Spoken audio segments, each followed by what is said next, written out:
Have you heard about these myths about HRT or TRT?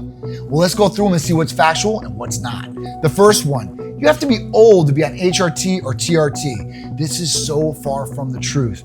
The reason why, I've seen 20 and 30-year-olds have lower levels than 40 or 50-year-olds in some cases, and those younger guys, they shouldn't be excluded. If they have all these symptoms through the roof and they have low numbers, they should be able to have treatment too. The second one, you can only take HRT or TRT for aesthetic or muscle building purposes, or this is why we should be taking it. That is so far from the truth. It's for general health. Testosterone affects so many different functions in the body, and you want to make sure it's good and optimal too as well. The next one, TRT or HRT are unsafe.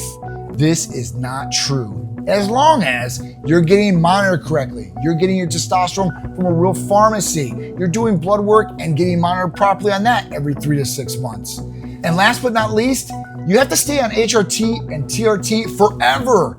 This is so far from the truth. You do not need to do that. If you're getting monitored correctly and you have a good practitioner and provider, they're going to be able to develop a plan to get you off of these different medications that you're on. These are just some of the myths that I incur through the 14 years of being the owner of Titan Medical Center, and I thought I'd share them with you guys. If you'd like more facts about TRT or HRT, then you can call or text today and we'll be able to give you a full rundown of what's factual and what's a myth, and let you make the decision what's best for you.